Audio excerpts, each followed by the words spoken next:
Hi, I'm Jennifer Jellicoe. I spent some time touring Saskatchewan and found this province full of unexpected surprises. We have waterfalls, caves, sand dunes, and a living sky. The tour opened my eyes to the wonders of this province, to the 7 wonders to be exact. 7 special sites were chosen by a University of Saskatchewan geography lecturer. Glenn Grismer says there's much more than meets the eye in this province. You just have to look a little closer to find it. Let's explore the 7 wonders of Saskatchewan. Saskatchewan, a land many see as unending prairie, roads reaching the horizon, and open fields brought to life at harvest. What many don't see are wondrous spots hidden in our prairie landscape, waiting to be discovered. We have deserted dunes of blowing sand stretching across the northwest, and a southern oasis of cool green hills with arms that touch the sky. It's time to explore our backyard, a landscape overflowing with life and full of wonder. You have to have a little more reverence, you have to be quieter, and you have to look a little closer to see some of the things in Saskatchewan that are wonderful to see. But when you do, it's well worth it. U of S geography lecturer Glenn Grismer sent out a questionnaire asking people to name what they feel are the province's most unique and amazing places. The top choices would later become the 7 wonders of Saskatchewan. 8 two-hour lectures is what it was to really describe the landscape of Saskatchewan and also to talk about what's special about it. What do people in the province think is special, or what do they wonder at? Wonder, a magical word rarely used. Glenn Grismer says there's a sense of wonder waiting to be experienced at each of the 7 sites. Let's start with the Valley of the Big Muddy, located straight south of Moose Jaw. A 50-kilometer stretch of smooth, silent, rounded hills dipping into the southeastern prairie landscape. The valley's features were carved by meltwater during the last ice age. A river used to flow right down to the Gulf of Mexico. When it began to dry up, settlers tried moving through the valley for supplies, but would often get stuck in what they called the Big Mud.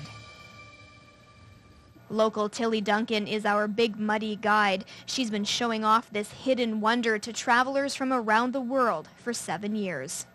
It always looks a little bit different, because the time of day makes a difference, and the time of year makes a difference, and of course the people make a difference. Our first stop is Castle Butte, a distinguishable landmark once used to help the RCMP, settlers, and native tribes find their way across the prairies. Castle Butte consists of sandstone.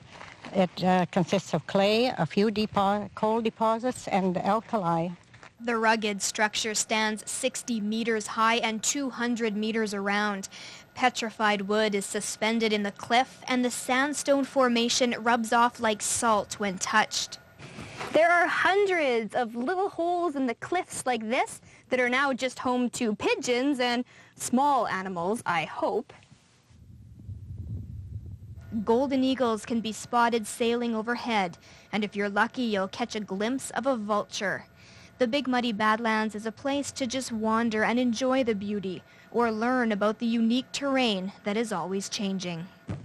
To the untrained eye, the valley looks quite barren. But on a closer look, you'll see an abundance of vegetation not found in most areas of the province. Here you'll find cacti, gamma grass, sagebrushes, and echinacea growing wild. There are more than 100 species of wildflowers. The landscape is almost as intriguing as the valley's history. This part of the country was one of the most notorious places north of Montana. At the top of that hill is the Canada-U.S. border, and this proved to be the perfect landscape for outlaws to hide from the law. This cave dug into the hillside served as a hiding spot for Sundance Kid, the Wild Bunch, and Butch Cassidy. The cattle rustlers and train robbers shared this land with native tribes. This rock formation is difficult to see, but it's in the shape of a buffalo, called an effigy. It was built in the 1800s and surrounds a buried chief. It is the only known buffalo effigy in Canada.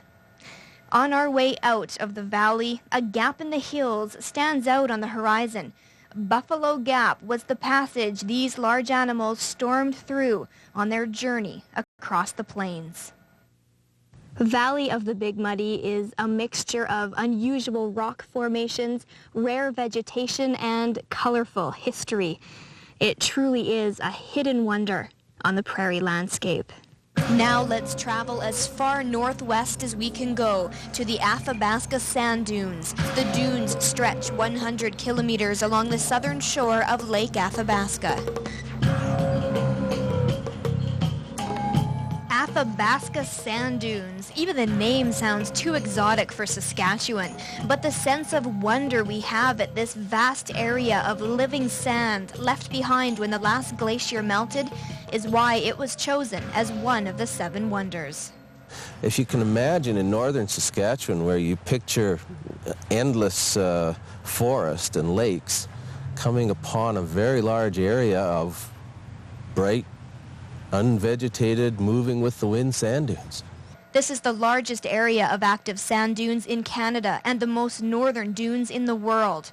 The Athabasca sand dunes reach heights of 30 meters and then slope down to touch one of several river systems snaking through the sand. In some spots, lush green forest serves as a border, and in other areas, trees stand out like dead sticks as the sand moves forward. The Athabasca sand dunes are about as natural as you get. And because they're dynamic, you have a sense when you're there that you might very well be the first person who ever went into some parts of it. The area is preserved as a provincial wilderness park. It's accessible only by air or boat, which is why few people have seen the dunes, and few probably ever will. There are many other wondrous sights in Saskatchewan, closer to home, that we can all experience firsthand. Our next site is one of them. The Last Mountain Lake Wildlife Preserve is nestled right in the heart of the prairies. It's right there under our noses, and most people don't even know it's there. The northern tip of the lake is about 40 kilometers south of Watrous. If you're at all interested in natural landscape and seeing lots of birds, this is the place to be in Saskatchewan. This bird sanctuary is North America's oldest national wildlife area.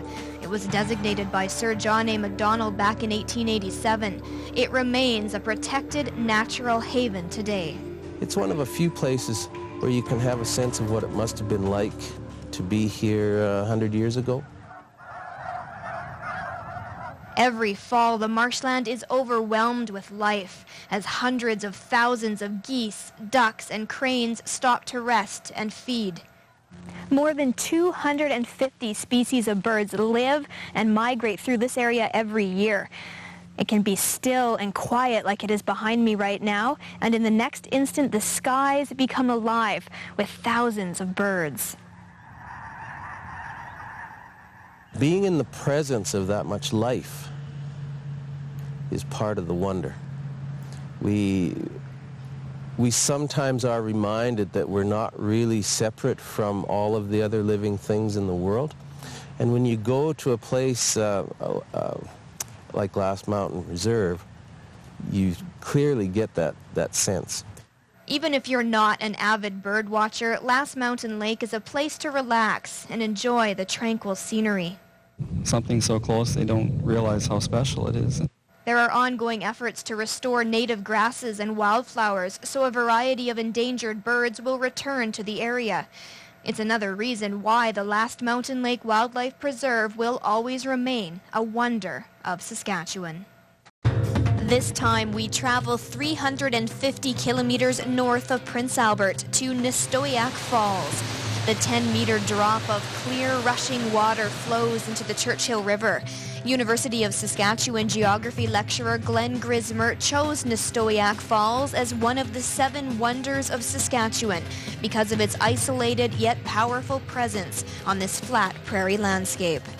Nistowiak Falls, for those who want to take a boat trip or canoe trip or whatnot just to get into them, provides you with a sense of surprise.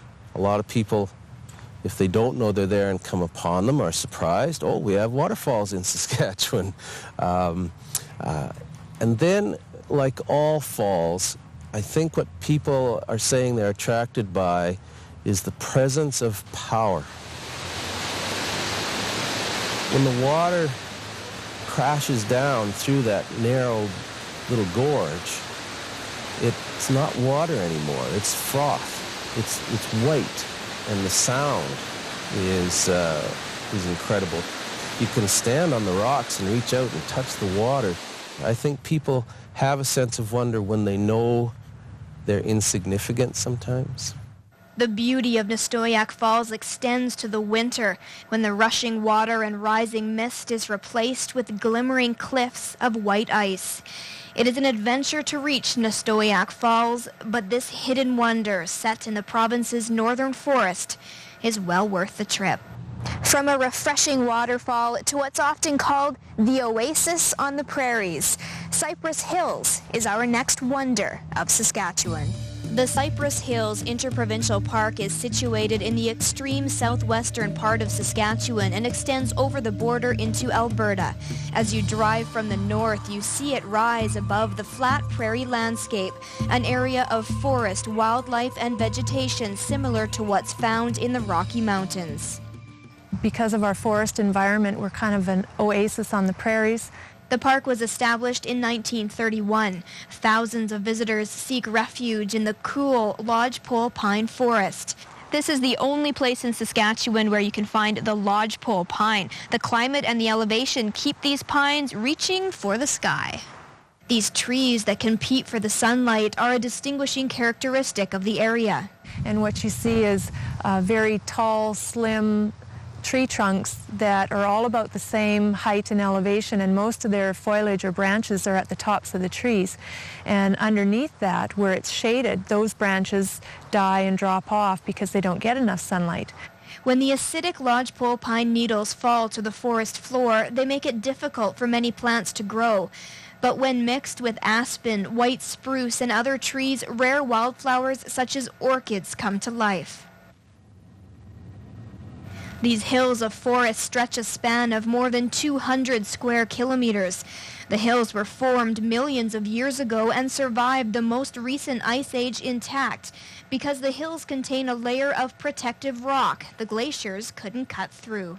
This is one of the spectacular features of the Cypress Hills. This conglomerate rock formation caps the top of the Cypress Hills. So when we look back in geologic times, this forms a protective layer that has protected the Cypress Hills from erosion, from the elements, and from glacial activity. The 30-meter cobblestone layer is cemented together by a substance in the soil called calcium carbonate. From ancient rock to native prairie grass, these 1,000-year-old fescue grasslands have never been cultivated.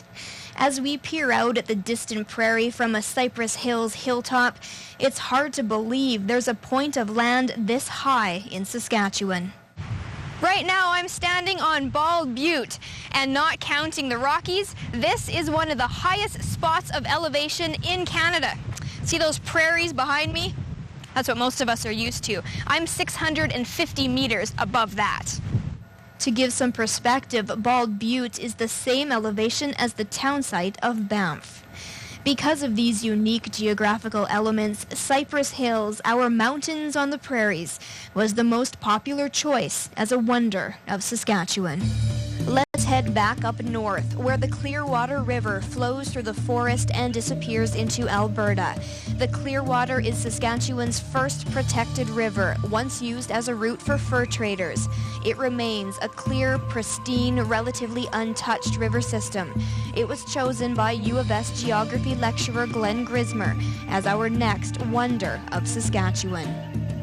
Although we had a number of river systems identified to us, the Clearwater was the first pick because it hasn't been developed. Although it's been used probably longer historically than any other river in the province, it doesn't have dams and control structures and so forth on it. It hasn't been diverted. It's just there. It's a pretty much pristine. It has a grand valley in a beautiful setting. It's rugged. It throws surprises at you. It reminds you that you're on the river, and you have to have due respect for all the energy that's there. And if you do, it rewards you with a wonderful time. The Clearwater follows a predetermined path carved by glacial water, and although it flows through a majestic setting of rock canyons and open spruce forest, the wonder is with the river itself. It's an interesting river because it seems to encompass just about everything that a river has to offer.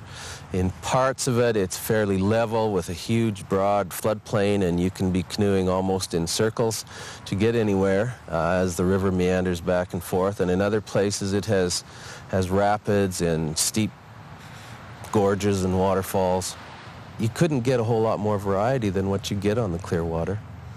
And it is an expedition to go there. Again, it's one of those places where if you go there, you won't be in a crowd.